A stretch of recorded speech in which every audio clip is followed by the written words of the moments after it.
So next we are going to study about the consequences of the first war of independence. Okay, अब consequences में अभी मैं short में आपको बता देता हूँ कि ये क्या था. Okay, फिर डिटेल में वन बाय वन हम पढ़ेंगे. First, and of the companies rule. And of the companies rule में अभी ब्रिटिश ईस्ट इंडिया कंपनी थी, उसका कंट्रोल इंडिया के ऊपर था. But after the revolt of 1857, revolt of 1857 के बाद क्या हुआ, ब्रिटिश ईस्ट इंडिया कंपनी से पावर किसके पास चला गया, ब्रिटिश पार्लियामेंट में. मींस अभी जो इंडिया में ब्रिटिश ईस्ट इंडिया कंपनी का कंट्रोल हुआ करता था, अब वो किसके पास चला गया, ब्रिटिश पार्लियामेंट के. Then second was queen Victoria proclamation. Okay, अब ये क्वीन विक्टोरिया ने प्रोक्लेमेशन किया that they are not going to intervene in the social religious matters of the Indian. Okay, बहुत सारे उन्होंने वादे किए वो. Second, third end of the Mughal and Peshwa. Okay, हमने देखा था कि after the death of the Bahadur Shah Zafar को जेल भेज दिया जाता है और उनके दो जो सन होते हैं उनको शूट कर दिया जाता है. ओके, तो उनके उसके बाद क्या हुआ, बेसिकली यहाँ Mughals and Peshwa Nana Saheb last you can से जो एडॉप्टेड सन थे वो भी नेपाल चले जाते हैं. एज अ रिजल्ट अब यहाँ क्या होता है, Marathas as well as Peshwa का खत्म हो जाता है. Then relation with the princely state. अब प्रिंसली स्टेट से ब्रिटिश गवर्नमेंट ने क्या किया, अपना रिलेशन इंप्रूव करने की सोची. For example doctrine of lapse as well as subsidiary alliance, they were lapse, इनको खत्म कर दिया जाता है. ओके, और उन्होंने एक नई पॉलिसी फॉलो की इंडिया में, that was divide and rule. Divide and rule का क्या मतलब, हिंदू को मुस्लिम्स में धर्म के आधार पे हिंदूस एंड मुस्लिम्स को बांटना.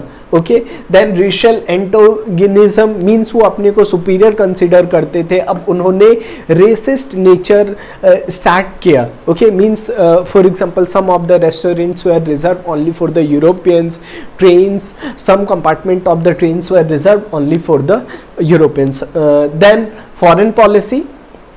ओके, उन्होंने फॉरेन पॉलिसी में भी यू कैन से चेंज लाए अपने. ओके, अब डायरेक्ट एनेक्सेशन वो क्या करते थे, नहीं फॉलो, डायरेक्ट एनेक्सेशन वाली पॉलिसी को चेंज किया. Okay, then increase racial bitterness.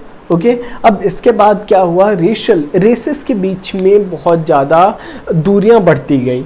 Okay, then religious changes में जो क्रिश्चियन मिशनरीज की एक्टिविटीज़ थी, we are going to study all that.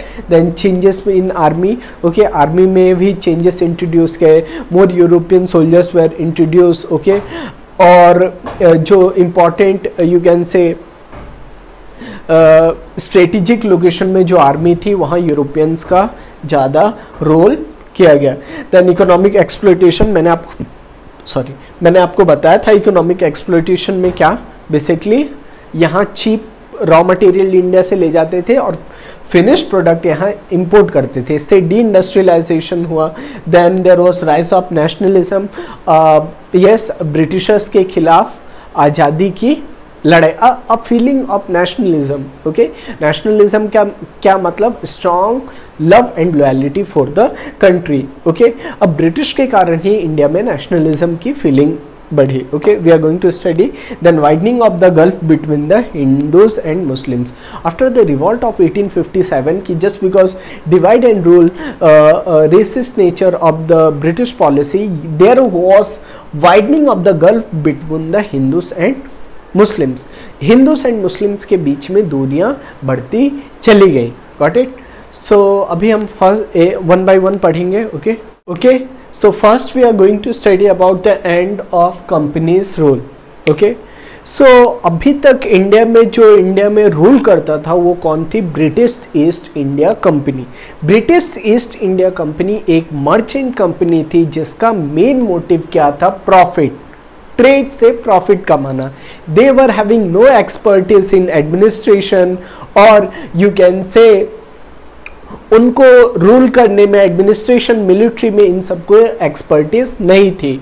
Okay, so revolt of 1857 के बाद क्या हुआ, एक ब्रिटिश पार्लियामेंट द्वारा गवर्नमेंट ऑफ इंडिया एक्ट 1858 पास हुआ. Okay, after the Government of India Act there were so many provisions. Government of India Act में बहुत सारे provision थे, अभी हम पढ़ेंगे.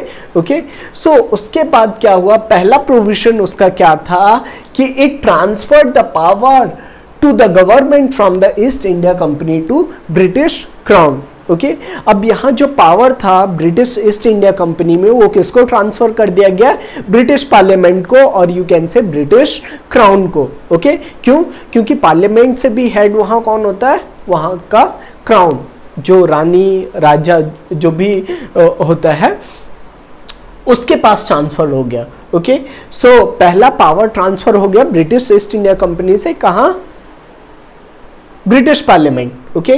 Second, the company board of control and court of director were abolished. Okay.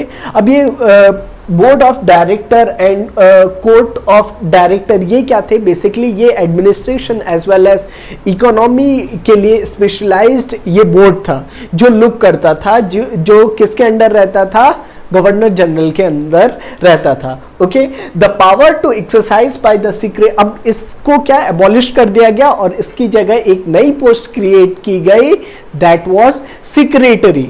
Okay secretary for India was created, post for the secretary for India was created. अब ये secretary का क्या काम था, ये मीडिएटर था, mediator between the British parliament and the India. Okay India और British parliament के बीच में मेडिएटर था. ओके मींस इंडिया को अब कौन, जो भी इंडिया में पावर है वो किसके द्वारा एक्सरसाइज की जाएगी, वो secretary of the state for the India. और ये जो सेक्रेटरी ऑफ द स्टेट था ये कहाँ कौन था, बेसिकली ये कैबिनेट का मेंबर था. कैबिनेट का मेंबर का क्या मतलब, ब्रिटिश पार्लियामेंट को डायरेक्टली रिस्पॉन्सिबल था. ओके सो अब इससे ये पता चलता है कि बेसिकली जो अल्टीमेट पावर जो इंडिया के ऊपर थी वो किसके पास चली गई, द ब्रिटिश पार्लियामेंट. दस the ultimate power over India remain with the British parliament. अब ये सेक्रेटरी जो था इसके साथ एक काउंसिल थी. ओके 4-5 लोगों की एक काउंसिल थी, वो क्या करती थी, असिस्ट करती थी इंडिया के फंक्शनिंग में, इंडिया को गवर्न करने को सेक्रेटरी को असिस्ट करती थी. ओके बट इंडिया में जो एक्चुअल गवर्नेंस थी वो सेम जैसे गवर्नर जनरल हुआ करता था, सेम वही गवर्नर जनरल का नाम रिप्लेस करके क्या कर दिया गया, वाइसरॉय कर दिया गया.